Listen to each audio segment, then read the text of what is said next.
پہلے میں اسے ریورٹل کر لوں نا, دا ڈیمیج ہیز بین, ٹھیک ہے, دا ڈیمیج ہیز بین ڈن, یہ کوئی نیگیٹو جملہ نہیں ہے, یہ قرآن میں بھی ہے. سورۃ الانبیاء میں اللہ تعالیٰ نے فرمایا ہم حق کو دے مارتے ہیں باطل کے اوپر اور وہ اس کا بھیجا نکال دیتا ہے. یہ تو اللہ بھی کہہ رہا ہے کہ حق باطل کا دا ڈیمیج ہیز بین ڈن کر دیتا ہے. ٹھیک ہے, تو یہ نیگیٹو مثال نہیں ہے, یہ قرآن میں استعمال ہوئی ہے.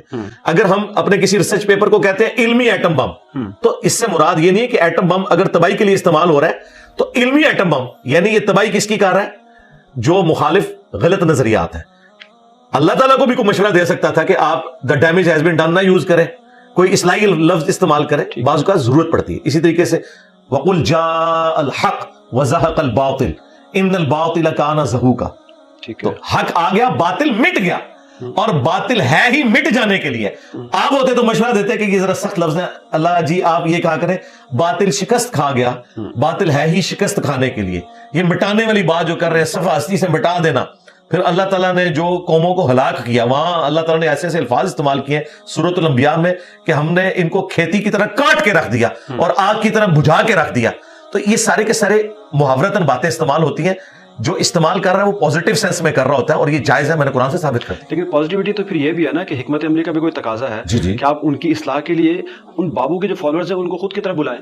جب آپ ان کے بابو کے خلاف بات کرتے ہیں اور اوپر سے ایک سرٹیفکیٹ ڈال دیتے ہیں کہ دا ڈیمیج ہیز بین ڈن, کہ آپ کو میں نے ناکام کر دیا, آپ کے جو بھی مسائل تھے جو آپ لوگوں کو غلط بتا رہے تھے پچھلے 75 سال سے یا 100 سال سے 200 سال سے, تو آپ اب کچھ بھی نہیں رہے, تو اب تو فالوورز پھر تو آپ کی طرف تو نہیں آئیں گے, وہ تو آپ سے وہ آپ کے سامنے ہے, کس طرف گئے ہوئے ہیں وہ تو آپ کے سامنے ہے. دوسری بات, یہ ایبسولوٹ جملہ نہ اٹھائے, فرقوں کی دکانیں بند, the damage has been done. اچھا, فرقوں کی دکانیں بند, کیا سارے فرقے دوسرے فرقوں کی دکانیں بند کرنے کے لیے ایک دوسرے سے مناظرے, چندہ بکس, مدارس الگ الگ نہیں بنایا کرتے تھے؟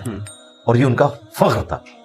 جب الیاس قادری صاحب نے دعوت اسلامی بنائی تو ان کے ماننے والوں نے فخریہ کہا کہ آج ہم نے تبلیغی جماعت کا بستر گول کر دیا, کیونکہ ہم نے پیرلل میں اپنی ایک جماعت کھڑی کر لی. ٹھیک ہے, پھر اہل حدیثوں نے بھی جماعت و دعویٰ کھڑی کی اپنی پیرلل میں, وہ ختم ہوئی, آج کل ان کی ایک تبلیغی جماعت بھی بنی ہوئی ہے. یہ سب کچھ کر رہے ہیں, ہم سے کیوں ڈیمانڈ کر رہے ہیں کہ ہم نے کوئی غلط بات کر دی؟ تو فرقہ واریت کو ختم کرنا اور فرقہ واریت کو ڈیمیج کرنا, یہ اسلام کو کھڑا کرنا ہے, کیونکہ اسلام پلس فرقہ is equal to zero. Wasif Ali Wasif صاحب نے ایکویشن لکھی ہے, اسلام پلس فرقہ از اکول ٹو زیرو.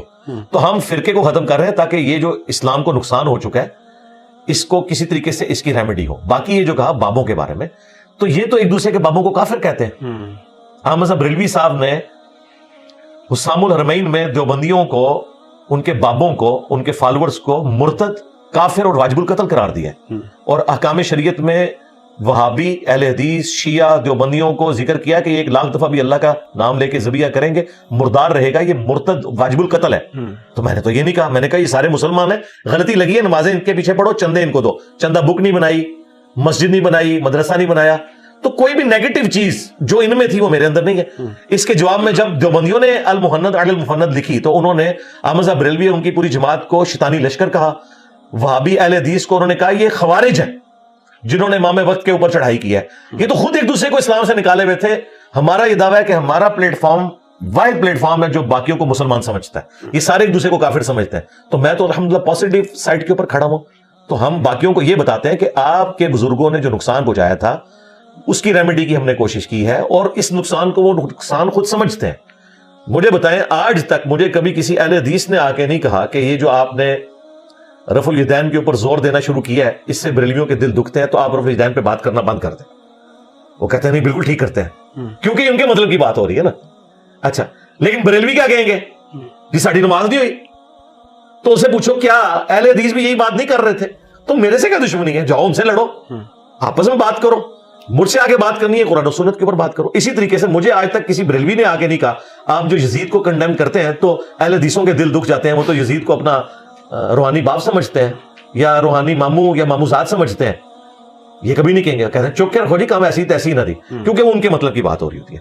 تو ہم ان بابوں کو مانتے ہیں جو کتابوں کو مانتے ہیں, جنہوں نے کتابوں کے ساتھ غداری کی. ہم ان سے اختلاف رائے رکھتے ہیں. میں نے آپ کے سامنے دیکھے اس سوال سے پہلے بھی اعلیٰ حضرت احمد صاحب بریلوی کا ہے, یہ تو نہیں کہتے اعلیٰ حضرت, کالا حضرت کہتے ہیں. دیوبندی اور وہابی احمد صاحب بریلوی کو کالا حضرت کہتے ہیں. ٹھیک ہے, میں تو احترام بھی دیتا ہوں, مولانا اشرف علی تھانوی صاحب کہتا ہوں. اب مولانا بھی کہہ دیا, صاحب بھی کہہ دیا, اس سے بڑی کیا میں ڈگری ان کو دوں؟ تو میں تو ان کا احترام بھی کرتا ہوں. میں نے کسی بھی